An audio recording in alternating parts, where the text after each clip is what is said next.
Today we're going to get into a phrase that connects to the djembe repertoire and also to some universal concepts from all over the world, inspired by my great class and lots of great teachers. So, what it is it's a Mamady Keita phrase from his solo for Djagbe. I'm not going to give the whole solo because that's his thing, and his the teachers that now represent him that he's passed on, that's their kind of milieu, that's their repertoire to teach. But I teach it to my class along with several others by Mamady, and ones that I've composed based on traditional phrases and interesting stuff like that. So anyway, we were getting into this phrase, and it was hard for people to line it up with the beat. And why is that? Because it's a crossing pattern. And I'm always telling students like how important it is to understand what's been called a dotted note or groups of three that creates most of these crossing patterns, and also how ubiquitous they are once you get them into your body and into your mind, and you start seeing them just everywhere, not just in African music, all over the world. It seems to be a way to transcend a bit. In other words, you have a dominant beat cycle, but then there's something else happening, and it feels like another world pulling at you. So I've known about these things for many years and notated them and noticed, oh yeah, that's a cross rhythm, whatever. But I give a special credit to Efrain Toro, who I worked with for a few years and actually did my dissertation on some of his work and ideas. And I have to say that he's the one that kind of just made me think, gosh, this stuff is everywhere. It is like, it's one of the predefining concepts that you'll find in all happening groove music. And again, not just from Africa, India, Asia, of course, Latin America, African diaspora, including the United States, all over the place. So, without further ado, let's get into the concept, and then I want to build up to the phrase in question. So I will give you the one phrase from the Mamady Keita Djagbe solo, also known as Madame in Mali. But we're going to build up through steps so that you can see not only is this dotted note or crossing concept rooted, or the root of this phrase, but that with a little bit of makeup or dressing or variations, it can become so many different things, and it does become so many different things. And the options to make it more things are yours. So it's not only a concept and an interesting phrase, but a palette for you to work with and make your own stuff out of, as many, many great players do. Okay, so first thing, we're going to be working in what you could call the 4/4 matrix, quaternary matrix. So 4 beats to the cycle, 4 subdivisions to the beat, and hopefully it'll have a little swing in it, which makes it more interesting. Okay, but then even though we're playing in that 4 beat cycle, we're going to chop it up into 3s, and then we're going to do stuff to it, okay, to those 3s. So I'm going to play what I sometimes call a reverse jazz time. In other words, 4 on the floor on my right foot, and then instead of 2 and 4 like you would do in jazz, I'm going to put 1 and 3 on the left foot on the shaker to just kind of mark the 2-ness of the time, okay? And that'll help to see how these things cycle. So, first concept, I'll count. If I'm going to play, and I've said before in other videos, you don't have to count if you don't want, but it can help. It helps a lot of people. So, if I'm going to be giving time like this, 1, 2, 3, 4, or just 1, 2, 1, 2, 1, 2, 3, 4. So, the concept I'm going to play is this.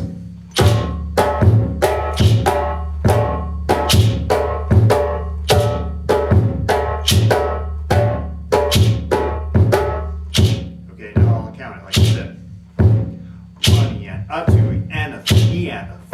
and a 1E and a 2E and a 3E and a 4E and a 1E and a 2E and a 1E and a 2E and okay, I messed up the end there, but you might have noticed that it repeats every 3 beats. That's the nature of the math of it, that it's a 3 beats, 3 pulse cycle. So it repeats after 3 beats. Now you don't need to know all this, it's more that you feel it. But anyway, if you keep it going like that, I start on beat 1, and then I start on beat 4, and then I start on beat 3, and then I start on beat 2, and finally back to beat 1, which is the cycle of resolution, I like to call it. All of this is in my academic work. I'll put some links to that. And so you feel how that goes. So we have 1E and a 2E and a 3E and a 4E and a 1E and a 2E and a 3E and a 4E and a 1E and a 2E and a 1E and a 2E and a 1. Funny, both times on the last time when I started on 2, I only went to 2 and back to 1, but it still lines up. Okay, and I'm not going to fix that because I just got to get these things recorded. So anyway, let's go now. I want to show the beats in between so that you see how it's a 3 cycle. Okay, here we go. 1.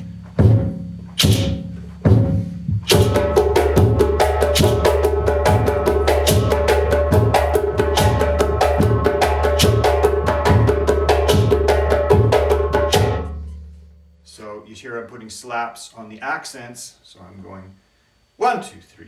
No, sorry. 1E and a 2E and a 3E and a 1E and a 2E and a 3E and there I counted in 3. But as I said before, if the predominant time cycle is in 4. So don't worry about all these numbers and things if you don't want to. So anyway, that is the feel we got. Okay, one more time.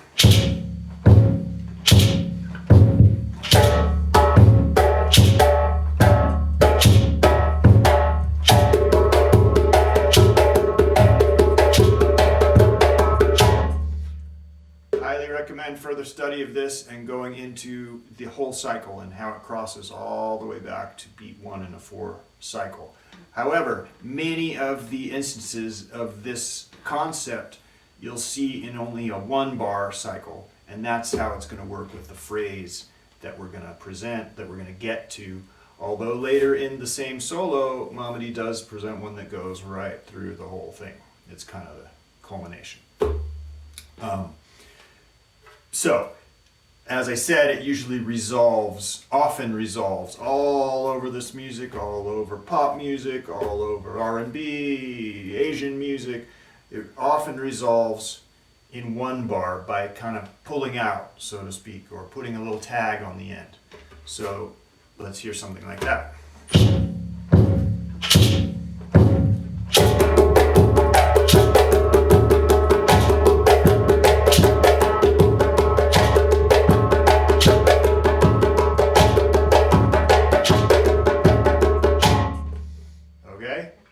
Next step, and I'm presenting these sequentially so that you can learn them and see how we build to this conceptually and technically to this nice solo phrase.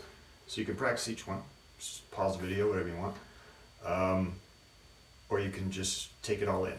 Okay, so the next thing I'm going to do is I'm going to start with the bass before the downbeat, because that's how it is in the solo. So it's going to go bass tone, okay? Still doing hand to hand, so my hands are going back and forth because we're in odd number of subdivisions that we're articulating. So let's hear that.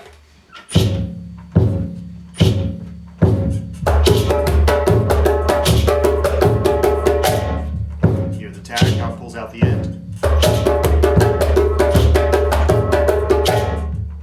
See?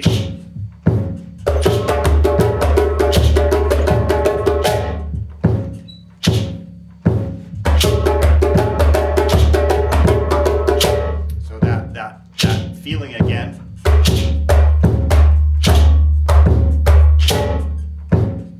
That's the dotted note.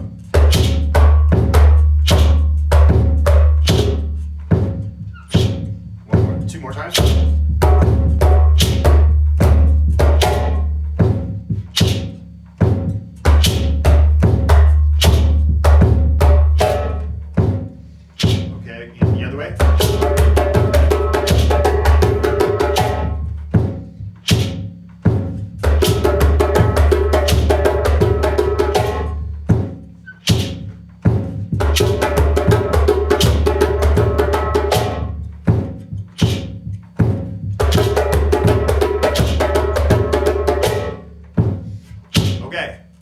hope you got that pretty easy and probably pretty familiar.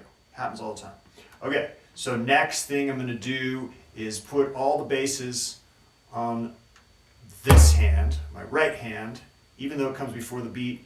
Kind of makes it a bit left-handed, but that's the way Mamady played it. So, but I recommended learning it both ways. Okay, and then I'm going to put the in between, the tones, as doubles on my left hand, so that the basses are all going to stay on one hand and the tones are all going to stay on the other hand. Okay, so here we go.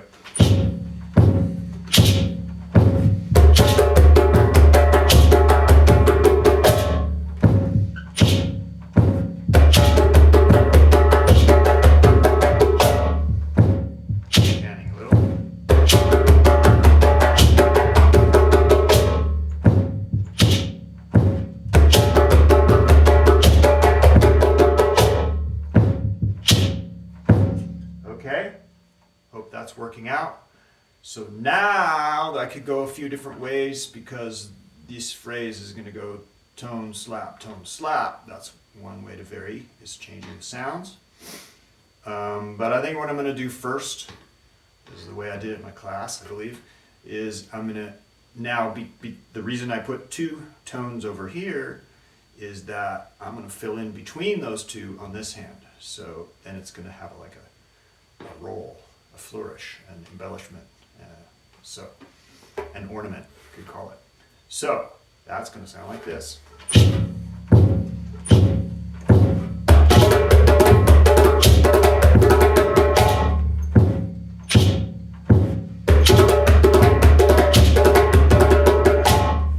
I'll put this other tone on the other drum.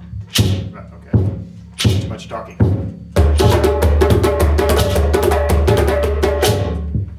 We got that? So becomes, I'll put the bass over here.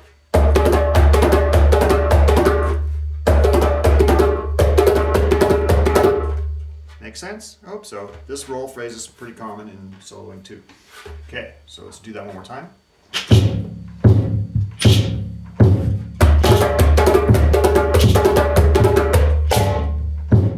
Messed up the tack.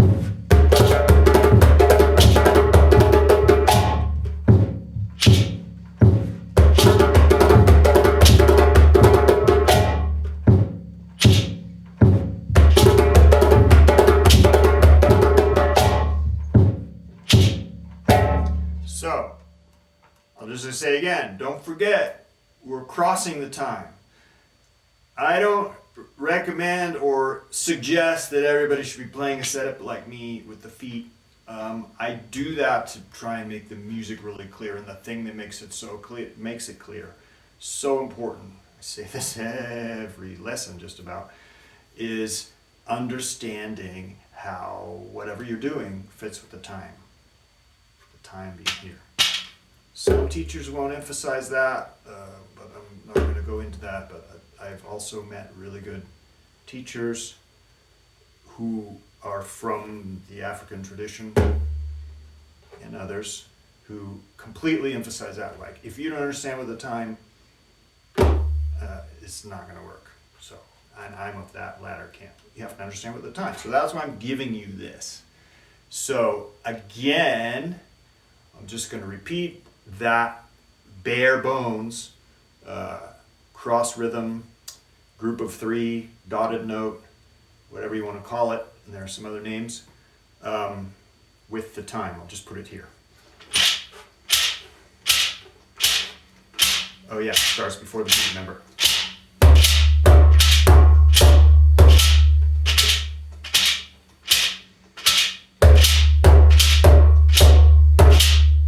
Just a bit of spiral learning, okay, so that we remember that's what we're doing. Okay, back to where we were. Oh yeah, let me go back to the same feet.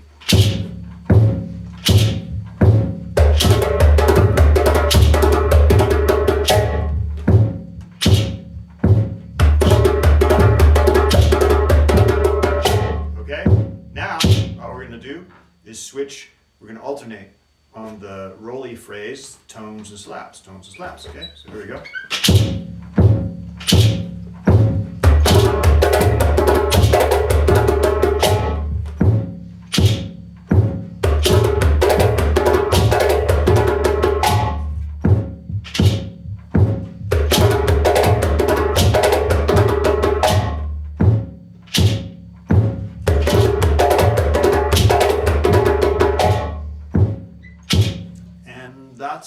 about the whole thing. Sounds pretty simple. It's played a lot faster than that, and with all the different movements of sounds and stuff, it's a good challenge.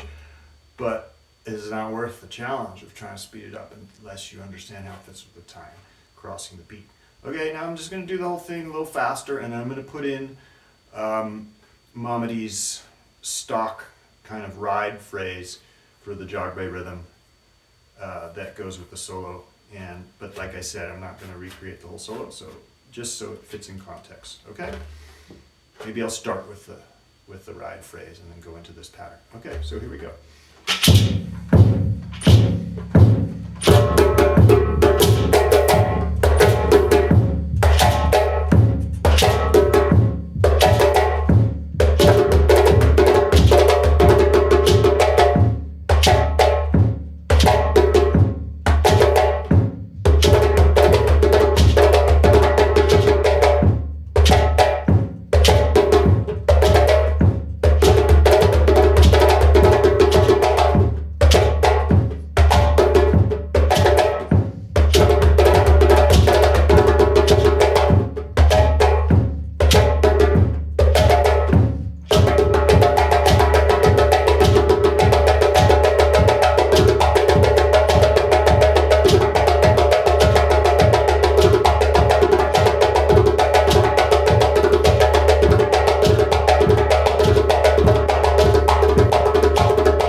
The end was a chauffement that I composed for my class, so that's kind of throwing it in there for them and for all of you. And I hope this has been super helpful. And give me comments, like, and subscribe. Again, remember how, or know, in your body, in your mind, especially in your body and your ears, know how it fits with the time. Djagbe.